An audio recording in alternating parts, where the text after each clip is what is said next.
네, 안녕하세요. 방금 소개받은 우정추입니다. 오늘 말씀을 드릴 내용은 제가 그동안에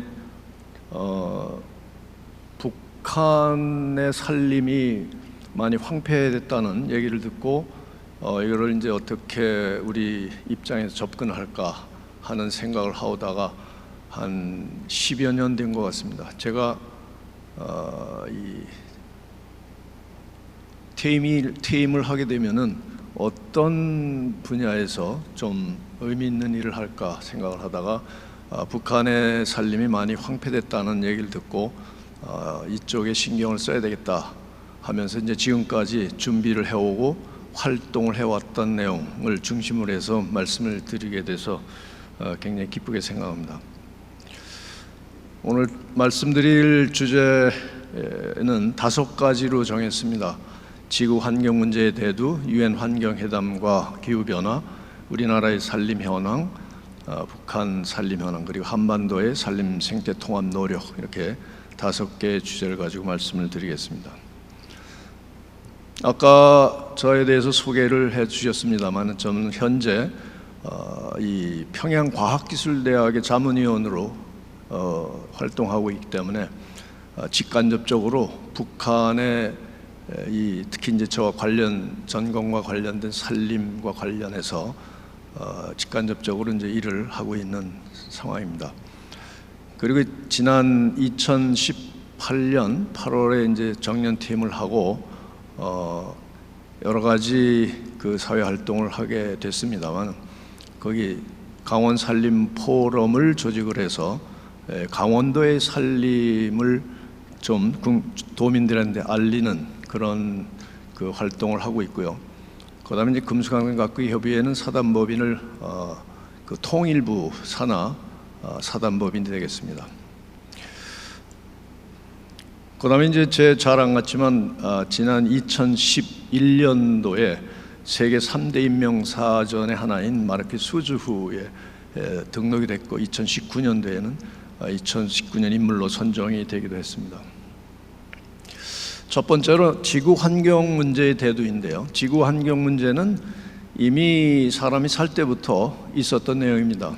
원시 시대부터 뭐 홍수니 가뭄이니 지진이 산사태니 하는 이 자연재해, 말 그대로 자연에 의한 자연 현상이었는데 인류가 발전하면서 이것이 이제 문제화됐는데 현재의 환경 문제가 나타나게 된 것을 전 인류가 관심을 갖게 된 것은 1968년도에 로마 클럽의 조직에 의해 가지고 관심을 갖게 됐고 거기서 이제 논의된 내용을 가지고 1972년도에 이 성장의 한계라는 책을 보고서를 발간하게 됩니다.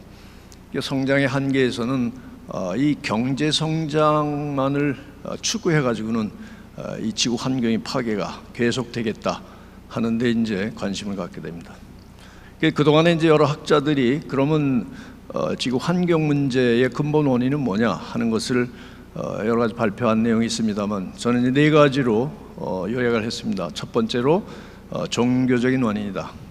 이거는 이제 기독교의 성서에서 자연과 인간을 분리시키는 이원론적인 입장에서 나타났다고 보고요. 그런데 두 번째는 계몽주의적인 입장. 그러니까 계몽주의자들에게 인간의 이성은 자연의 모든 질서와 원리를 파악해낼 수 있는 훌륭한 도구가 된다 하는 입장에 있었고요. 그다음에 이제 인구가 증가하면서 지구 환경 위기를 초래하게 됐고 여러분 잘 아시는 멜더스 인구론 이제 잘 아실 겁니다. 그다음에 4번째는 이제 소비 사회. 그러니까 더 많은 물질적 소비를 위한 경제 성장은 환경 파괴와 직결돼 있다. 이렇게 4가지 원인에 의해서 지구 환경 문제가 대두되기 시작했다 하는 겁니다. 그다음에 이제 저희가 산림을 전공했기 때문에 산림 쪽의 학자들이 보는 관점, 그러니까 이제 산림의 지속 가능성이 지구에 있는 산림이 정말 지속 가능하려면 어떤 입장을 취해야 되느냐, 거기서 이제 더 근본적인 그 원인을 파악해야 되는데 인간과 자연의 관계를 이 3가지로 봤습니다. 첫 번째가 인간이 자연을 지배한다는 관점이 있고 그다음에 두 번째, 인간은 자연과 더불어 공존을 한다. 그다음에 자연이 인간을 지배한다. 이 세 가지 관점으로 분류할 수가 있는데, 지금 지구 환경 문제가 나타난 것은 인간이 자연을 지배한다라고 하는 이 견해가 지배적이지 않느냐. 그러니까 이거는 이제 1967년도에 역사학자인 린 파이트가 세계적인 저널인 사이언스지에 발표를 하게 됩니다. 뭐냐면 서구 사상을 지배했던 기독교적 견해에 해당하는데, 인간은 자연을 길들여야 하고 모든 자원은 인간의 목적을 위해 사용할 수 있다라고 하는 관점인데, 이거는 여러분들이 잘 아시는 창세기 1장 28절의 3대 축복, 이제 세 번째 만물을 주관할 수 있다고 하는, 이거를 이제 잘못 해석했다라고 하는 견해가 많습니다. 그다음에 지금까지 이제 유엔을 중심으로 해서 지구 환경 문제를 해결하기 위해서 10년마다 한 번씩 환경 회담을 열어오고 있습니다. 이제 로마 클럽에서는 아까 말씀드린 1968년도에 지구 환경 문제를 그 관심을 갖기 시작했고요. 그 이후에 이제 이 지구 환경 문제를 위해서 전 세계의 지도자가 모여서 10년에 한 번씩 논의를 하자. 그래서 첫 번째로 논의를 한 때가 1972년입니다.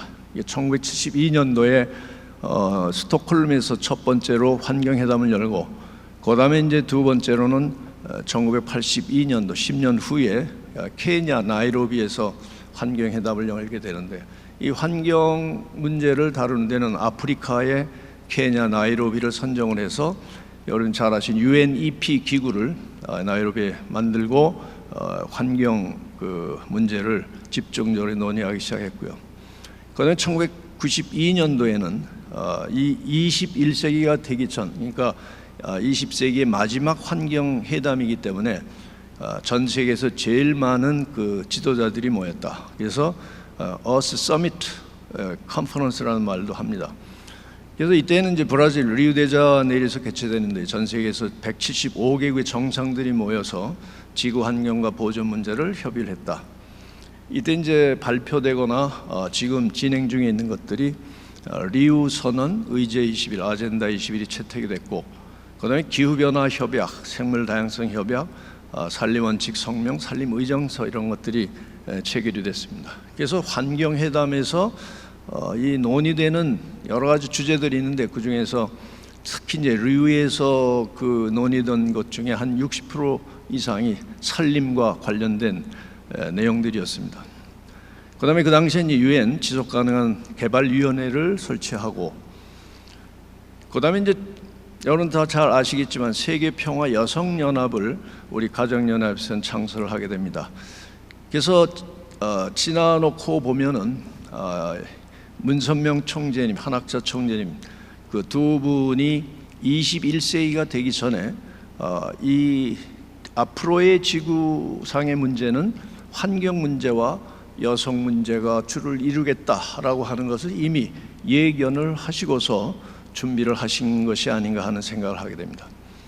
92년 리우 환경회담 이후에는 10년 후에 2002년 남아공에서 환경회담이 열렸는데, 이때는 이제 리우에서 회담했던 여러 가지 내용들을 좀 더 구체화시키는 그런 내용으로 회담이 진척이 됐고요. 그다음에 또 10년 후인 2012년에는 이때는 이제 리우 플러스 20이라는 이 로고 마크가 있는데, 이거는 1992년에 지구 환경회담이 열린 20년 만에 다시 똑같은 장소에서 열렸다 해서 리우 플러스 20이라고 하는 로고 마크가 붙였습니다.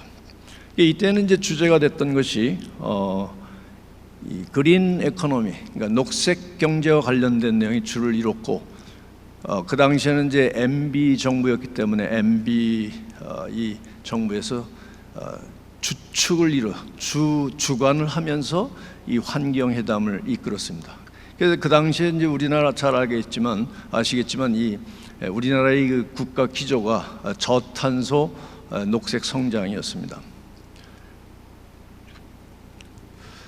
그다음에 이제 10년 후면은 올해입니다. 2022년 올해 열려야 되는데 이 코로나 때문에 연기가 됐습니다. 올해 다시 스톡홀름에서 그러니까 스톡홀름 플러스 50 이래서 50년 만에 다시 환경회담을 열려고 했는데 이것이 이제 연기가 된 상황입니다.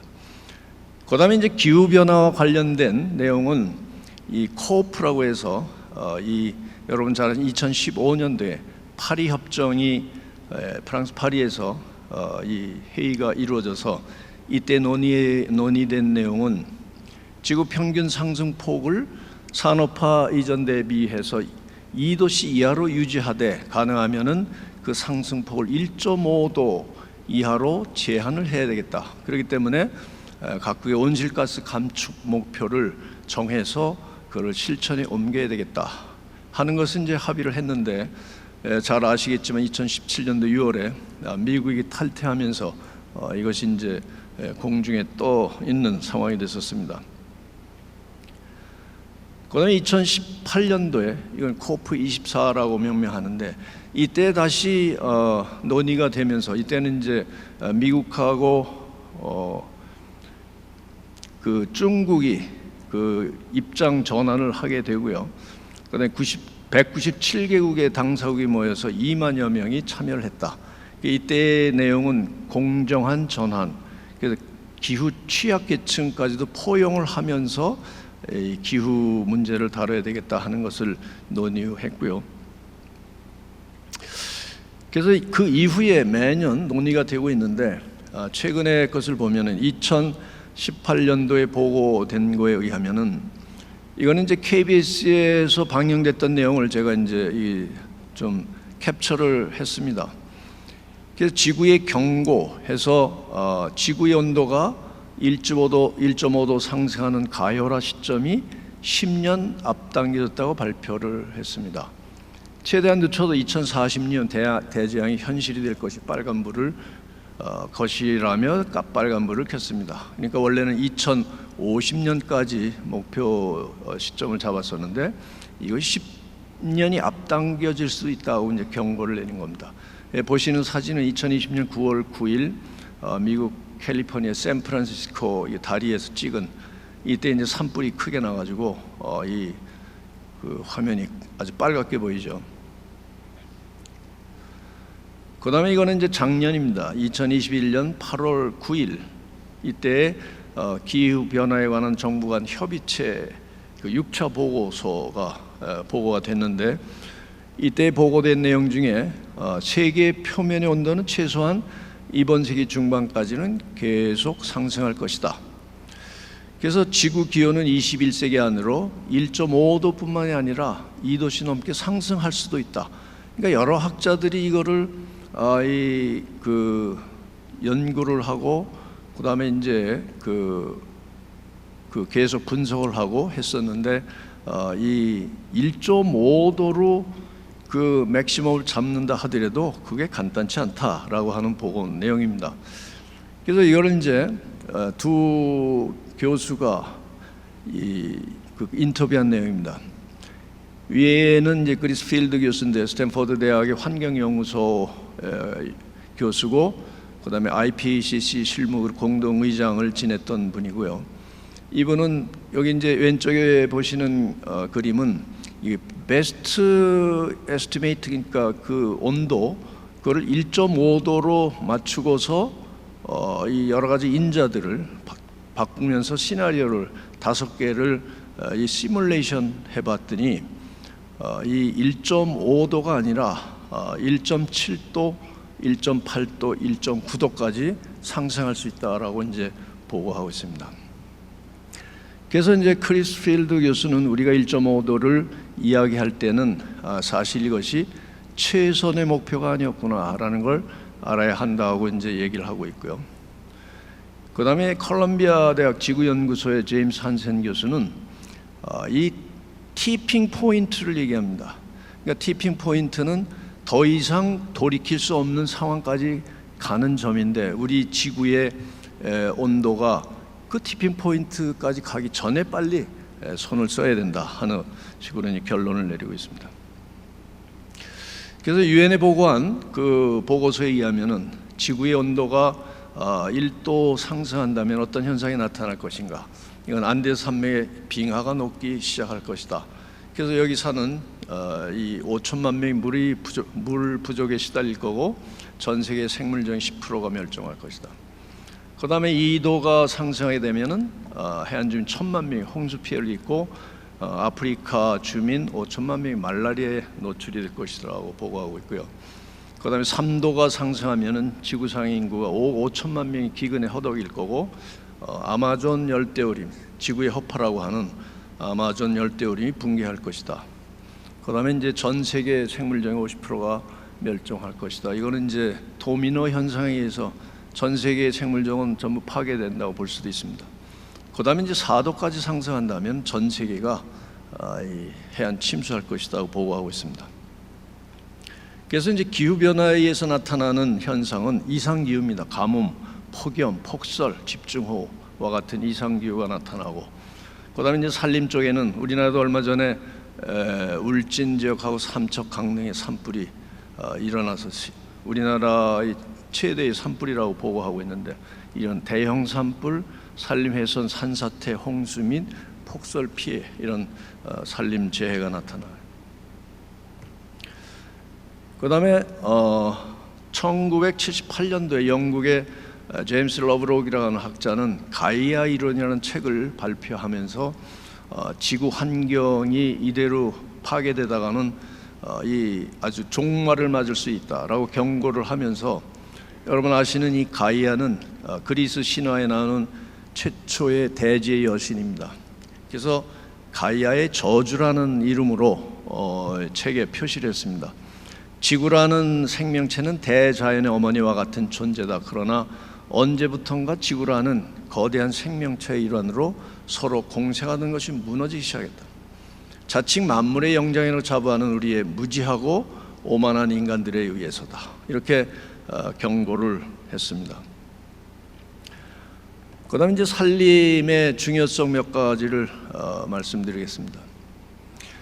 산림은 육지 면적의 3분의 1을 차지하지만 육상 생태계 탄소는 80%를 흡수하고 저장하고 있고, 그 다음에 생물 다양성 보존 기능이 있고, 지구 기후 시스템에 직접적인 영향을 미치고 있고, 그 다음에 이제 재생 가능한 에너지 공급을 해주고 있습니다. 그럼 왜 이 대기 중에 기후 변화가 일어나고 특히 온도가 상승하느냐 하는 것은, 여기 보시는 대로 매년 증가량이 32억 톤의 탄소가 대기 중으로 뿜어져 나옵니다.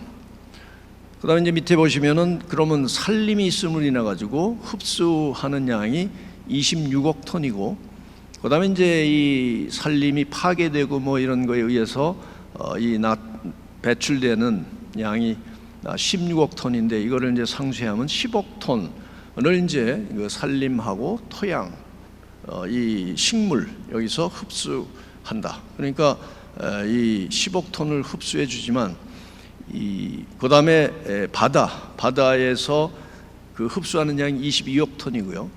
그런데 이제 화석 연료를 씀으로써 대기 중으로 분출되는 탄소양이 64억 톤이 됩니다.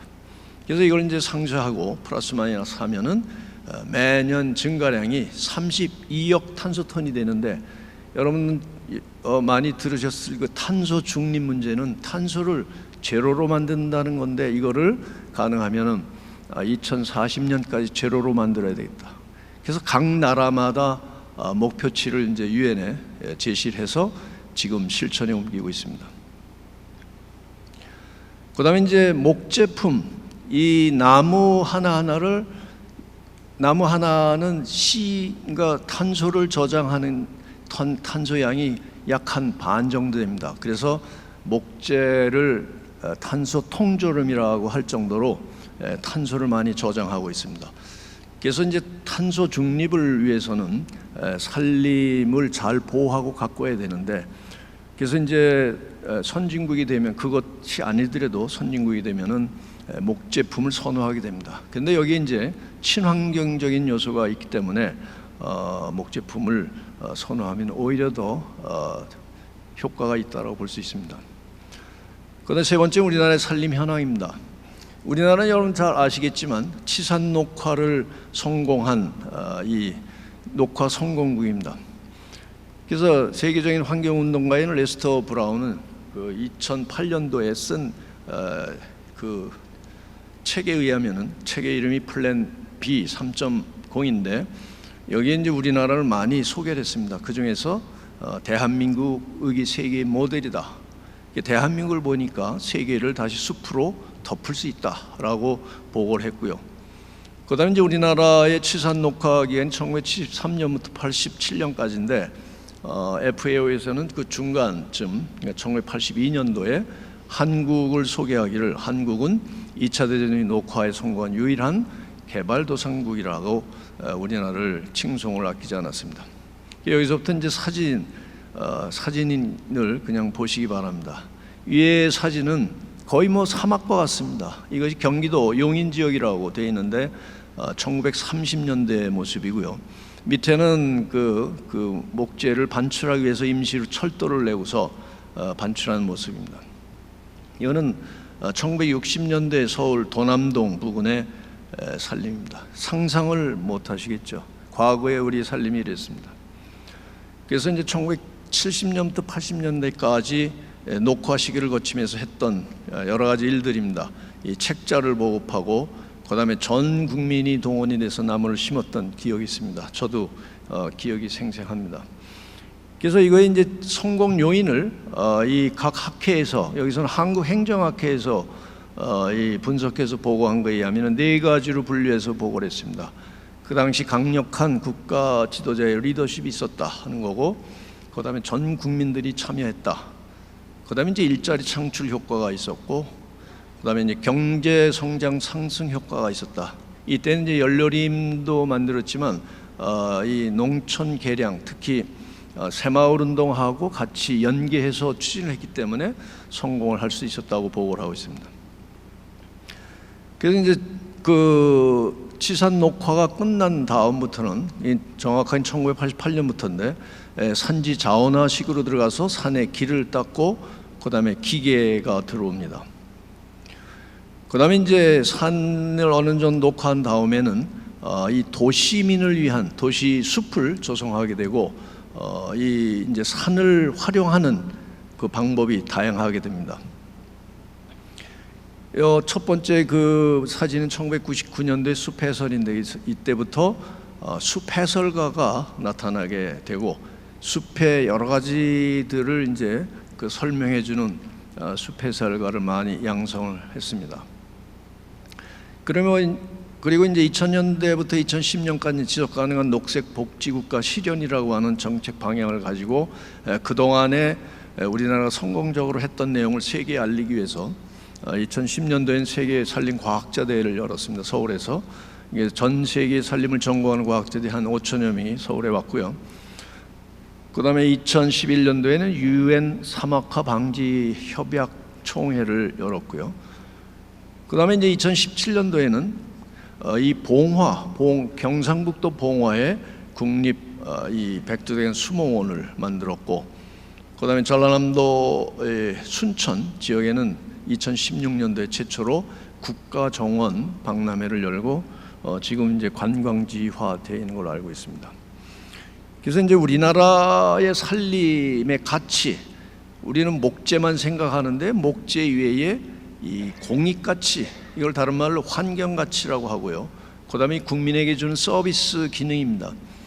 이게 이제 매 2년 내 3년에 한 번씩 측정을 해서 보고하는데 1987년부터 2018년까지 보고한 거에 의하면은 어느 2008년, 2010년이 되면 이제 기하급수적으로 증가하게 됩니다. 그래서 나무의 생장이 더 많다는 얘기죠.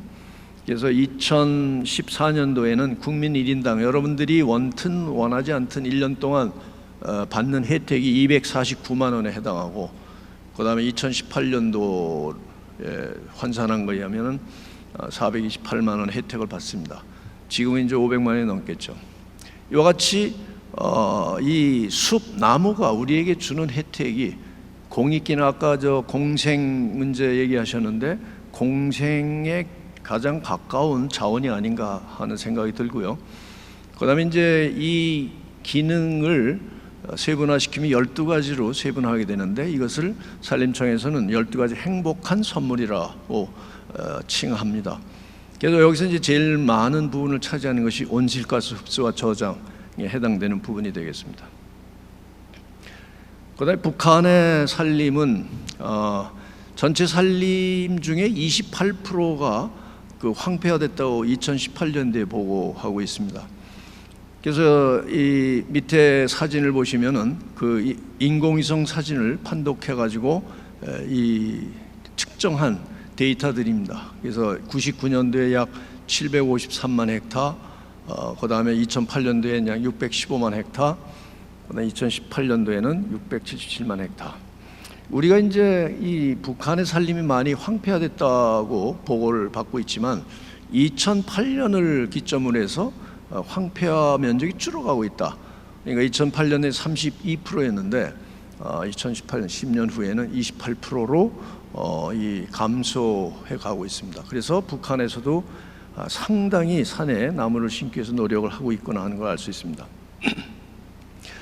황폐 원인을 보면은 산지를 개간하고 그다음에 뗄나무 채취를 하고 그다음에 이 나무 산에 나무가 별로 없는데도 불구하고 유명한 산 부근에는 이 아람들이 나무들이 있어 그걸 벌채해서 중국에 수출해가지고 애화를 획득하는 그런 일도 한다고 합니다.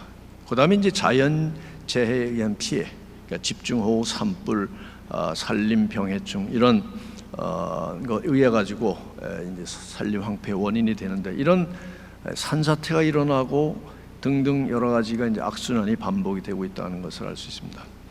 이거는 이제 북한의 산림입니다. 양강도 해산시 부근에 있는 산림을 찍은 건데요. 이 지도에 보시면은 그 백두산 밑에 그 빨간색으로 보이는 데가 황폐한 지역들입니다.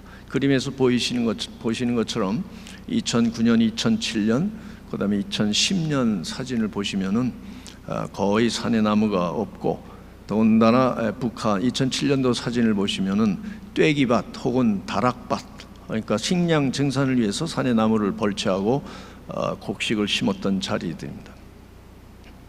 이거는 제가 2016년 연변대학에 이 프로젝트 때문에 갔다가 8월에 직접 찍은 사진입니다. 도문, 이 앞에 보이시는 강이 두만강인데 이 다리가 북한으로 연결되어 있는데 중간에 이제 노란 선까지 국경이기 때문에 거기까지 이제 사람들이 갈 수 있습니다.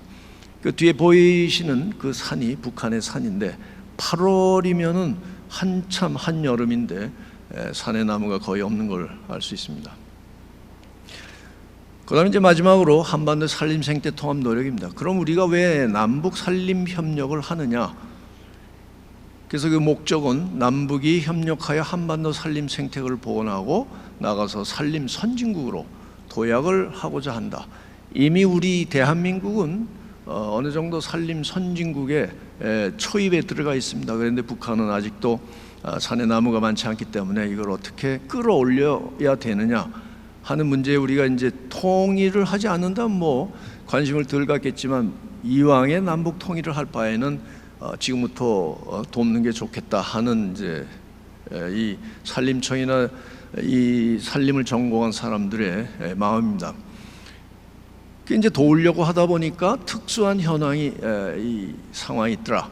남북은 하나의 생태계로 연결되어 있지만 남한은 녹화 성공국이지만 북한은 아직 황폐화 그 진행 중에 있다 하는 거고, 그다음에 북한의 정치 경제적 이유로 북한의 영향을 받고 있는데 북한의 여러 가지 자재나 뭐 이런 걸 기계도 마찬가지예요. 그러다 보니까 우리의 자재나 기계가 들어가고 하는데 한계가 있다 하는 문제가 있고요. 그다음에 이제 남북은 가장 가까우면서 서로 폐쇄적 알 수 없는 위협이 상존해 있다. 이런 이제 특수한 현황을 안고 있습니다. 그다음에 두 번째는 그동안에 추진했던 현황입니다. 잘 아시겠지만 2018년도 4월 27일 판문점 회담이 있었습니다. 김정은과 문재인 대통령이 만나서 회담을 하고 그다음에 이 기념식수를 했고요. 그래서 이제 그 당시 청와대에서 첫 번째로 사업을 발굴한 게 산림 협력입니다. 어떻게든지 첫 번째, 이거는 이제 대북 제재 사항이 그 당시 아니었고 제일 시급한 문제로라고 생각해서 이제 하여튼 산립 협력을 제일 먼저 제시를 하고, 그래서 이제 그때부터 산림 관계자들이 움직이기 시작했습니다. 1차 남북 산림 협력 분과회담을 2018년 7월 4일 날 판문점에 열고요. 그 이후에 이제 8월 8일 금강산에 이제 우리나라 전문가들이 가서 병해충 산림 병해충 실태 조사를 하고, 그다음에 2018년 9월 20일이니까 문재인 대통령이 방북했을 때 산림청장이 동행을 해서 이 천지 가서 기념 촬영했지만 남북 정상회담 시에 차관급이 이제 따라갔다라고 하는 것은 이 북한에서도 산림을 굉장히 중시 여기구나 하는 것을 알 수 있습니다. 그 이후에 9월 19일 이 북한에서 제일 큰 양묘장이 122호 양묘장인데, 이때 이제 정상회담 끝나고 같이 동행했던 이재용 삼성그룹 부회장을 비롯해서 산림청장이 가서 둘러보는 사진이고요. 그 다음에 10월 22일은 분과회담이 판문점에서 있었고, 그 다음에 밑에 11월 29일은 개성의 왕건 왕릉 거기 이제 공동 방제 작업을 하고, 그 다음에 이제 12월 11일 13일에는 양묘장 현대화 방안을 평양에 가서 논의한 바가 있습니다. 그 다음에 세 번째는 한반도 산림 생태 통합을 위한 추진 전략에서 저 나름대로 DMZ를 그럼 어떻게 접근할 것이냐 하는 겁니다. DMZ가 뭐 생태계 보고라고 하지만 우리 산림 입장에서 보면 죽음의 땅이라고도 표현을 합니다. 그래서 죽음의 땅을 생명의 땅으로 복원을 해야 되겠다. 그래서 그러려면 첫 번째로 DMZ 안에 양묘장을 만들어서 북의 묘목을 길러서 보내는 것도 하나의 사업이겠다 하는 내용이고요. 그다음에 두 번째로는 우리나라가 그 산림 녹화하는데 여러 가지 그 성공 요인이 있지만 그 중에 대표적인 게 독일 사람들이 우리나라를 1974년부터 94년까지 20년을 도왔습니다. 그래서 우리나라 독일의 학자들 그 기술 전문인들이 와서 그 보이지 않게 도와줬기 때문에 우리도 북한을 이 돕지 못할 이유가 없다라고 하는 내용이고요. 그다음에 이제 뭐 많이 그 보고된 내용들이지만 DMZ 안에 세계평화공원을 만든다면은 우리는 수목원을 조성하고, 그리고 이 6.25 전쟁 때 전사자들의 그 추모하는 그런 수목장을 만들면 좋겠다는 걸 제안한 적이 있습니다. 그 다음에 이거는 이제 제가 강원대학에 근무할 때 했던 내용들입니다. 2014년도에 남북 산림협력 연구센터를 강원대에 만들고, 그 이후에 이제 북한을 돕기 위해서 중국의 연변 조선족 자치를 방문해서 연변대학하고 연변과학기술대학을 방문해서 협의를 했고요. 밑에 보이시는 것은 제가 2014년 7월에는 국제 심포지엄에 참가해서 발표를 하고, 김진경 그 당시 이제 총장님인데 총장님하고 북한의 산림을 복구하는데, 황폐지를 복구하는데 우리가 어떻게 도울 수 있겠냐 하는 걸 상의한 내용들입니다. 그 다음에 2015년은 여러분 다 아시겠지만 광복 70주년이었기 때문에 70주년 행사를 뭔가 의미 있는 행사를 해야 되겠다. 그래서 이제 개성공단에 가서 평양에서 파견된 북한의 그 전문가를 만나서, 북한의 최고 책임자 만나서 우리가 이제 도울 수 있는 방법을 협의를 했습니다. 제가 이 기념 식목 행사를 하고, 그 다음에 묘목을 전달하고, 그 다음에 10월에는 그 산림 복합 고형 비료를 보내기도 했습니다. 그 다음에 이제 2015년 5월에는 김일성 종합대하고 연변대학 그리고 강원대학하고 공동 프로젝트를 체결하기도 했습니다. 제가 그때 북한을 들어갈 수 없었기 때문에 연변대학의 책임자하고 같이 MOU를 체결했고요.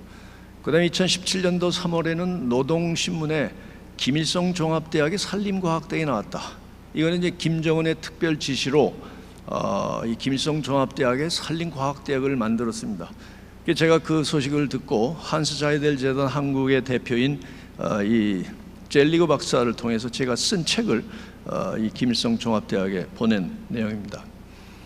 그다음에 이제 2020년에는 교육부 장관을 만나서 북한의 산림 복구를 하는데 교육부 차원에서 도울 일이 있으면 좀 도와줬으면 좋겠다 하는 협의를 했고요. 이제 이런 것이 알려지면서 2015년 12월에는 제2 10일에 DMZ 평화상을 제가 수상하기도 했습니다. 밑에 그림은 이제 교육부 장관을 만났을 때 제가 쓴 책을 선물하면서 이제 사인을 받은 내용입니다. 그다음에 지금은 제가 아까 제 그 양력에 평양과학기술대학 자문위원회라고 했는데 지난 12월부터 해서 평양과학기술대학 내에 산림연구소를 지금 만드는 중에 있습니다. 예, 이 캠퍼스 모습입니다만은 아직은 이제 진행 중입니다. 통일부하고 협의를 해서. 그다음에 이건 작년 12월에 그 강원 도민일보와 같이 남북 산림협력 한반도 기후변화 공동 대응해야 한다는 제목으로 심포지움을 하고 그 이후에 인제군하고 여기 그 빨간 박스로 그어진 거기 인제군하고 북한의 금강군하고 남북 산림협력 사업을 제안을 해서 지금 추진을 하고 있는데 통일부에서 사전 승인이 냈던 것이 신문에 난 내용입니다. 그래서 여기서는 이제 이 남북으로 백두대간이 백두산에서부터 지리산까지 있는데 이것이 이제 우리 한반도의 이 척추에 해당합니다. 이것이 DMZ로 인해서 이제 잘렸죠. 그다음에 이제 설악산하고 금강산이 있고, 설악산이 인제군에 있고 금강산은 이 금강군에 있고, 그래서 두 축을 연결해서 이 무너졌던 이 단절된 것을 연결시키면서 두 축을 연결해서 세계적인 그 생태공원으로 만들어야 되겠다 하는 제안을 지금 인제군하고 하고 있는 상황입니다. 그다음에 이런 여러 가지 내용들을 제가 2018년 8월 31일 날 퇴임을 했는데요. 이런 내용들을 전부 이제 정리를 해서 참모원님께 보고를 드리고, 특히 이 평양에 보고한 내용들을 말씀을 드리고, 제가 쓴 책을 김일성 과학대학에 선물로 보냈습니다 하니까 아주 기뻐하시면서 사인까지 해주신 모습입니다. 여하튼 그래서 남북 산림 환경 협력이 이루어진다면은 아까 박정진 소장님도 강조하셨지만 인간과 자연이 공존하는 지속 가능한 자연 환경을 만들었으면 좋겠다. 그래서 우리가 추구하는 공생공영 공의주의가 실현되는데 조금이나마 도움이 됐으면 좋겠다 하는 취지에서 말씀을 드렸습니다. 감사합니다.